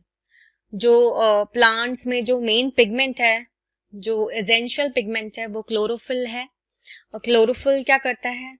Photosynthesis perform कराता है। कैसे कराता है? पहले ये ट्रैप करता है सनलाइट को। तो फर्स्ट अगर मैं प्रोसेस की बात करूँ, प्रोसेस ऑफ फोटोसिंथेसिस की बात करूँ, तो कुछ स्टेप्स हैं इसमें। तो फर्स्ट है trapping of sunlight bye chlorophyll molecule. तो क्लोरोफिल क्या करता है? सनलाइट को ट्रैप करता है। सेकेंड, अब जो आपकी सनलाइट है या लाइट एनर्जी है वो किस में कन्वर्ट हो जाती है? केमिकल एनर्जी में कन्वर्ट हो जाती है। थर्ड है वाटर मॉलिक्यूल का स्प्लिट होना, टूटना। और फोर्थ स्टेप है आपका फोटोसिंथेसिस का, कि जो आपका कार्बन डाइऑक्साइड है वो रिड्यूस होता है और क्या बनाता है? आपका कार्बोहाइड्रेट या सिंपल शुगर कह सकते हैं, या एक और चीज कह सकते हैं ग्लूकोज। एंड ग्लूकोज का आपको केमिकल फॉर्मूला पता होगा, इट इज C6H12O6। क्लोरोफिल जो है वो प्लांट्स को ग्रीन कलर भी प्रोवाइड करता है। तो अगर मैं कहूँ प्लांट्स आपको ग्रीन क्यों दिखते हैं, तो वो इसी पिगमेंट की वजह से दिखते हैं, क्लोरोफिल की वजह से। तो दो चीजें आ रही हैं, क्लोरोफिल के दो फंक्शन हो रहे हैं, एक फोटोसिंथेसिस में, दूसरा आपका प्लांट्स को ग्रीन कलर प्रोवाइड करता है। थर्ड है their cell wall is made up of cellulose. जो इनकी सेल वॉल होती है वो रिजिड होती है, ठीक है, और ये एक्चुअली स्ट्रेंथ प्रोवाइड करता है प्लांट को, सेल वॉल, और प्रोटेक्शन देता है। और किसकी बनी होती है सेल वॉल? सेलुलोज की बनी होती है। तो सेल वॉल के क्या फंक्शंस हो गए कि ये स्ट्रेंथ प्रोवाइड कर रहा है, प्रोटेक्शन दे रहा है, कोई भी इंजरी कुछ भी उससे। और ये किसकी बनी होती है? सेलुलोज से बनी होती है। नेक्स्ट है photosynthesis helps in the synthesis of the food. तो फोटोसिंथेसिस का क्या काम होता है? खाना बनाना, simple. Synthesis of the food कह सकते हैं या प्रिपरेशन ऑफ फूड कह सकते हैं। तो फोटोसिंथेसिस, फोटो मतलब लाइट, सनलाइट हो गई, सिंथेसिस का क्या मतलब हो गया? टू मेक और टू प्रिपेयर। तो सिंपल अगर मैं कहूँ फोटोसिंथेसिस क्या होता है, तो फोटोसिंथेसिस सबको पता होगा कि इसका मतलब होता है खाना बनाना, ठीक है। नेक्स्ट है reproduction can be sexual as well as asexual. Reproduction इसमें दो तरह से हो सकते हैं, एक हो सकता है सेक्सुअल हो सकता है जिसमें दो पेरेंट्स इन्वॉल्व हैं, एसेक्सुअल भी हो सकता है। एसेक्सुअल का हमने पहले भी थोड़ा पढ़ा है, वेजिटेटिव प्रोपेगेशन और ये सब है ना। तो वेजिटेटिव प्रोपेगेशन में क्या जाता है आपका? यही फ्रेगमेंटेशन, कटिंग और you can say budding etcetera, ठीक है. They exhibit the phenomena of alternation of generation, that is diploid sporophyte and haploid gametophyte. अब इसमें ना ये जो किंगडम प्लांटी है ये एक प्रोसेस अपने अंदर रखती है या एक प्रोसेस के थ्रू चलता है इसकी लाइफ साइकिल. तो उस फिनोमेना को कहते हैं ऑल्टरनेशन ऑफ जनरेशन. तो ऑल्टरनेशन ऑफ जनरेशन कह सकते हैं it is a type of life cycle that have distinct haploid sexual and diploid asexual stages. तो ये जो ऑल्टरनेशन ऑफ जनरेशन है इसमें दो स्टेजेस आ जाते हैं. तो पहला स्टेज है आपका हैप्लॉइड सेक्सुअल और दूसरा इसमें डिप्लॉइड एसेक्सुअल, ठीक है. तो बेसिकली ऑल्टरनेशन ऑफ जनरेशन क्या है, एक लाइफ साइकिल का ही टाइप है जो कि कह सकती हूँ दो स्टेजेस में डिवाइडेड है. एक है सेक्सुअल और एक है एसेक्सुअल, ठीक है. अब इन्होंने बताया है कि that exhibit the phenomena of alternation of generation that is diploid sporophyte and haploid gametophyte. तो डिप्लॉइड स्पोरोफाइट से क्या मतलब होता है? डिप्लॉइड स्पोरोफाइट से मतलब होता है diploid multi nuclear stage. That means इसका क्या मतलब होता है, जैसे अगर मैं कहूं कि डिप्लॉइड ऑर्गेनिज्म बन रहा है तो वो कैसे बन रहा है. अब आपको ये तो पता है कि जाइगोट के अंदर फिर डिविजन होते हैं, एम्ब्रियो बनता है ना. तो सिंपल अगर मैं बात करूं कि एक मेल गैमीट और एक फीमेल गैमीट जब कंबाइन करता है तो जाइगोट बनता है फर्टिलाइजेशन के बाद, ठीक है. तो डिप्लॉइड स्पोरोफाइट के अंदर क्या होता है, it develops from the zygote produced when a haploid egg cell is fertilized by a haploid sperm. इसका क्या मतलब हुआ, डिप्लॉइड स्पोरोफाइट कैसे बनता है, ये ऐसे बनता है कि जब जाइगोट बनता है, ठीक है. जाइगोट किससे बन रहा है, जब फीमेल गैमीट, जैसे फॉर एग्जांपल एग है, फीमेल गैमीट है लेकिन जो उसका क्रोमोसोम नंबर है वो हैप्लॉइड है. तो मैं कह सकती हूँ वो एग सेल या ओवम हैप्लॉइड है, ठीक है. दैट मीन्स उसमें जो क्रोमोसोम नंबर है वो n है, ठीक है. और अगर मैं मेल गैमीट की बात करूं, जैसे स्पर्म की बात करूं, तो वो क्या है, वो भी आपका मेल गैमीट क्या है, हैप्लॉइड. तो हैप्लॉइड आपका मेल जर्म सेल या गैमीट है और फीमेल गैमीट भी आपकी हैप्लॉइड है, ठीक है. तो जब ये haploid egg cell ovum female का मेल जब आके इससे फ्यूज करता है, ठीक है, तो मेल गैमीट भी आपका हैप्लॉइड है स्पर्म. तो जब ये आके एक दूसरे से फ्यूज होते हैं, एक दूसरे से मिलते हैं, तब जाके क्या बनता है, जाइगोट बनता है. अब जाइगोट का जो नंबर है क्रोमोसोम वो क्या हो जाएगा, n जो है वो हैप्लॉइड फीमेल गैमीट से भी आ रहा है, दूसरा n आपका हैप्लॉइड मेल गैमीट से आ रहा है. तो दोनों n जब आपस में मिलते हैं तो 2n बन जाता है. तो उस स्टेज को मैं क्या कहती हूँ, डिप्लॉइड स्टेज, ठीक है. तो इसमें यही बताने की कोशिश की है कि डिप्लॉइड स्पोरोफाइट कैसे बना, ये जाइगोट से बनता है. तो जाइगोट 2n हो गया. अब 2n से आपका स्पोरोफाइट बनेगा. तो हर स्पोरोफाइट के पास क्या आ जाएगा, 2n, ठीक है. और वो 2n कैसे आ रहा है, एक जो आपका हैप्लॉइड मेल गैमीट है जो n लेके चल रहा है, ठीक है. एक हैप्लॉइड मेल गैमीट हो गया जो n लेके चल रहा है, एक दूसरा हैप्लॉइड फीमेल गैमीट हो गया जो n लेके चल रहा है. अब दोनों आपस में मिले तो 2n बन गया. तो जाइगोट इस तरह से 2n बना, डिप्लॉइड बना. अब इसी जाइगोट से आपका क्या बनेगा, स्पोरोफाइट बनेगा. तो ऑब्वियस इस बात है, स्पोरोफाइट भी डिप्लॉइड हो गया, इसलिए मैं ऐसे कह रही हूँ डिप्लॉइड स्पोरोफाइट, ठीक है. क्यों, क्योंकि because each sporophyte cell has a double set of chromosomes, one set from each parent, ठीक है. अब समझ में आ गई होगी आपको शायद ये बात. नेक्स्ट इन्होंने बोला है हैप्लॉइड गैमेटोफाइट. अब हैप्लॉइड गैमेटोफाइट क्या होता है ये देख लेते हैं. It is a haploid multicellular organism that develops from a haploid spore that has one set of chromosome. तो ये एक हैप्लॉइड मल्टीसेलुलर ऑर्गेनिज्म है जो कैसे डेवलप होता है, जो डेवलप होता है एक हैप्लॉइड स्पोर से. तो हैप्लॉइड स्पोर के पास तो क्रोमोसोम नंबर n ही रहेगा, ठीक है.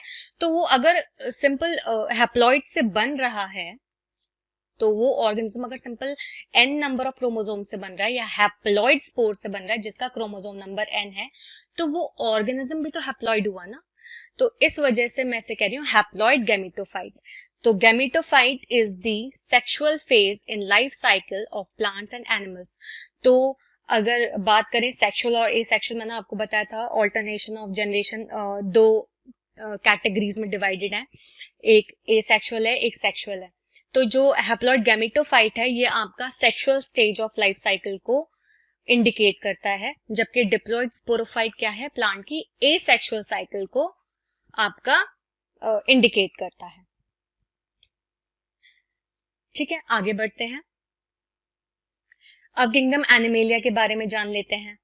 दे आर हेट्रोट्रॉफिक, हेट्रोट्रॉफिक मतलब they are dependent on others for food, दूसरों पे डिपेंड करते हैं अपने खाने के लिए।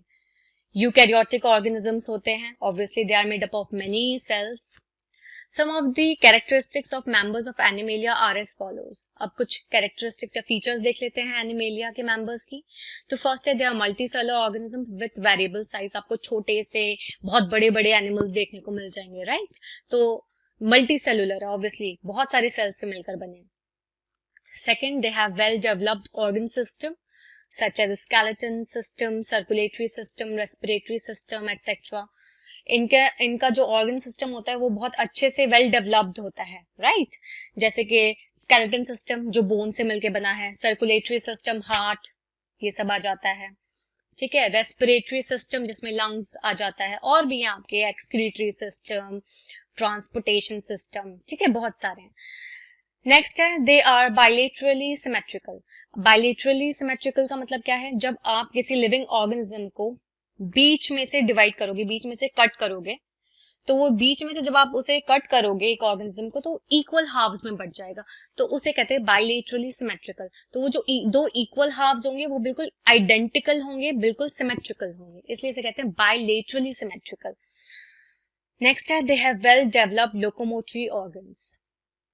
इनके लोकोमोटरी ऑर्गन्स वेल डेवलप्ड होते हैं। आप लोकोमोटरी ऑर्गन्स क्या होते हैं ये देख लेते हैं। लोकोमोटरी ऑर्गन्स का मतलब होता है वो ऑर्गन्स जो किसी भी लिविंग ऑर्गेनिज्म को एक जगह से दूसरी जगह मूव कराने में हेल्प करता है, उसे कहते हैं हम लोकोमोटरी ऑर्गन्स, जो simple help in locomotion.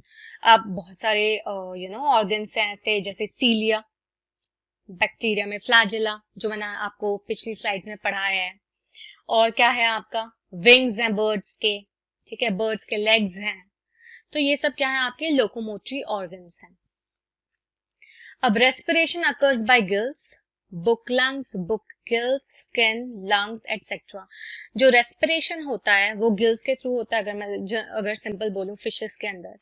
Book lungs क्या होते हैं, बुक लंग्स बेसिकली आपको स्पाइडर्स में मिलेंगे, और ये इंटरनली प्रेजेंट होते हैं, ये एटमॉस्फेरिक एयर को क्या करते हैं, उसकी हेल्प से रेस्पायर करते हैं। बुक गिल्स क्या होते हैं, बुक गिल्स आपको ज्यादातर किसमें मिलेंगे, हॉर्सशू क्रैब्स में मिलेंगे।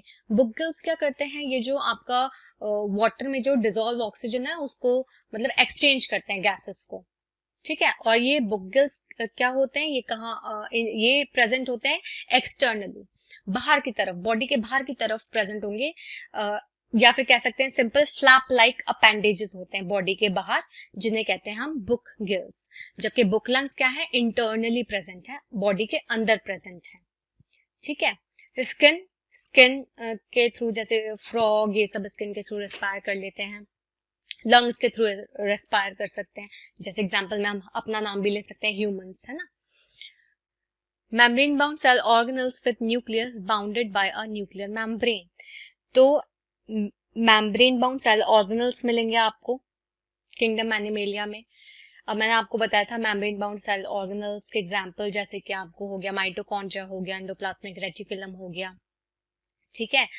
और न्यूक्लियस जो है वो बाउंडेड है या फिर सराउंडेड है न्यूक्लियर मेम्ब्रेन से, जैसे कि मैंने आपको प्लांट्स वाली स्लाइड में बताया था, ठीक है। नेक्स्ट है circulation occurs through blood vessels and heart. तो जो सर्कुलेशन है वो ब्लड के थ्रू भी हो सकता है, ब्लड वेसल्स के थ्रू भी हो सकता है, और हार्ट के थ्रू भी हो सकता है। नेक्स्ट है reproduction occurs by the formation of the haploid gametes. Reproduction कैसे होता है, रिप्रोडक्शन होता है जब आपके हैप्लॉइड गैमीट्स बनते हैं, उसके थ्रू होता है, और फिर वो हैप्लॉइड गैमीट्स आपस में मिल जाते हैं, फ्यूज हो जाते हैं, तब क्या बनाते हैं, diploid organism.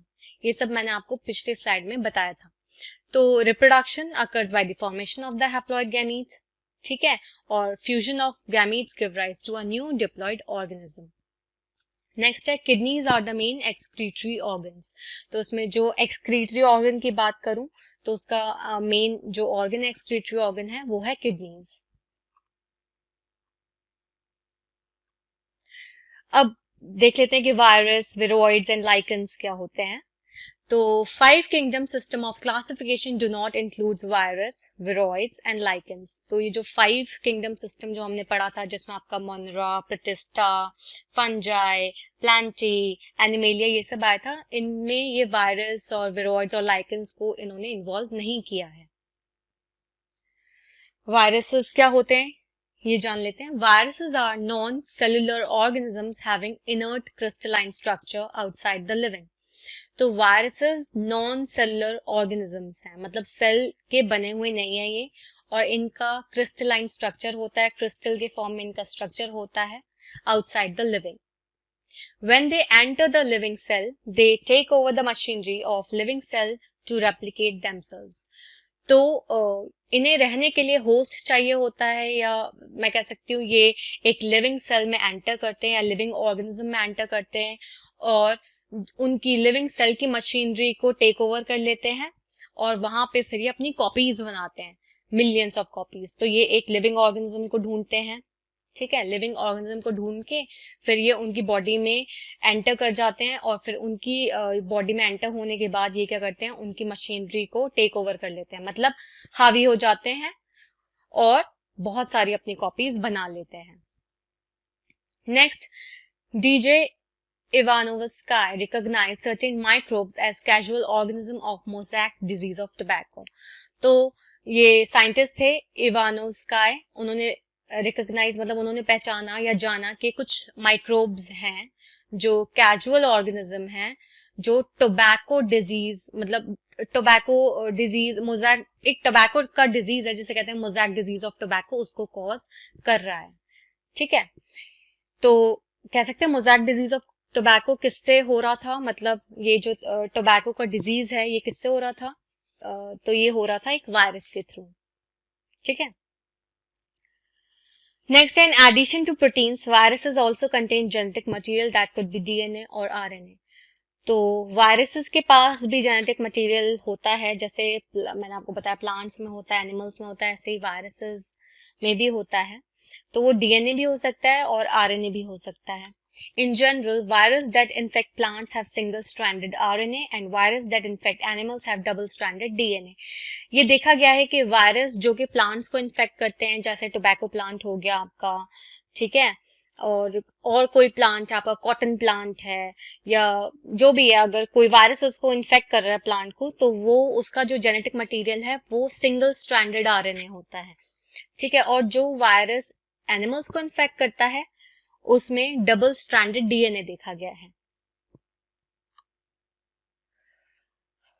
Some common diseases caused by virus are common cold, influenza, AIDS, smallpox, leaf rolling and curling. कुछ कॉमन डिजीजेस हैं जो वायरस से होती हैं और उनके नाम दे रखे हैं उन्होंने, जैसे कॉमन कोल्ड है वो वायरस से होता है, इन्फ्लुएंजा वायरस से होता है, एड्स जो है वो वायरस से होता है, small pox, leaf rolling, curling, ये सब क्या होते हैं, ये कुछ कॉमन डिजीज हैं जो वायरस के थ्रू होती हैं।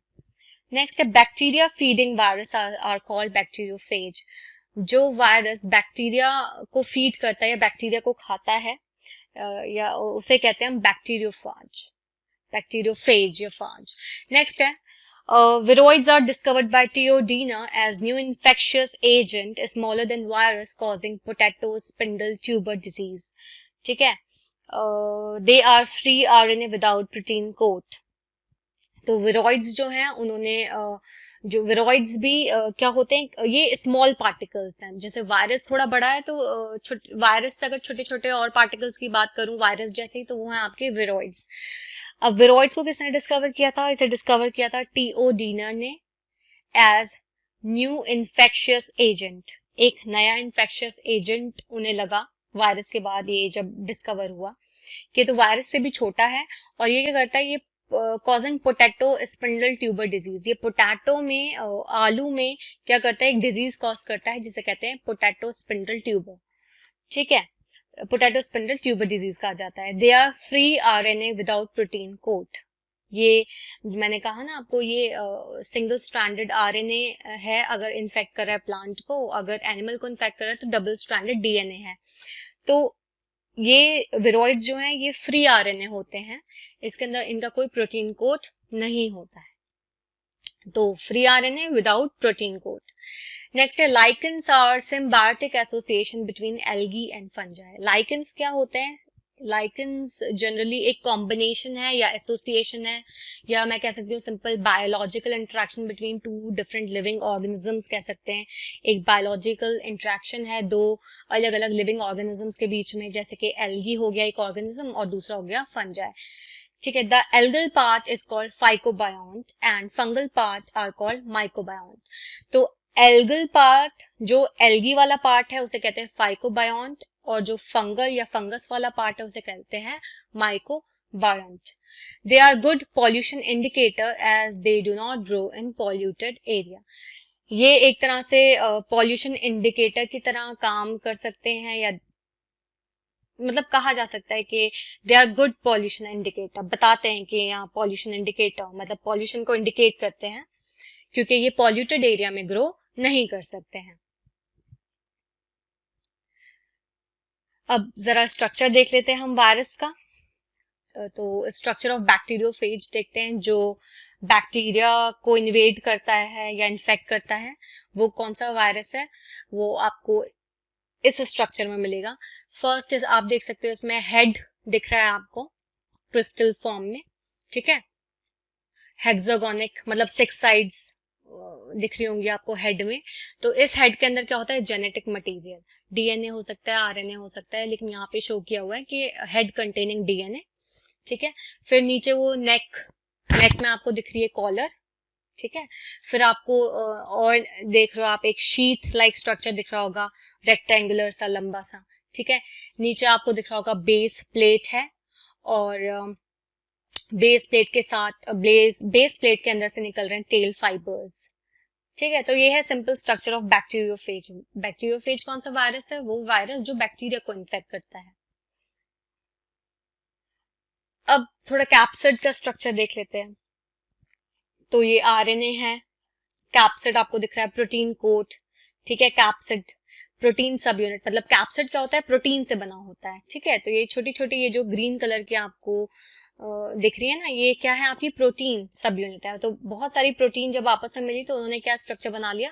कैप्सिड का स्ट्रक्चर बना लिया, ठीक है। तो this is the structure of the capsid, ठीक है। और उसी आपको कैप्सिड के आरएनए कॉइल दिख रहा है आपको, आरएनए किस तरह से कॉइल है, और फिर आरएनए के बाद वो कैप्सिड वाला प्रोटीन कोट दिख रहा है, ठीक है। तो ये है स्ट्रक्चर ऑफ कैप्सिड।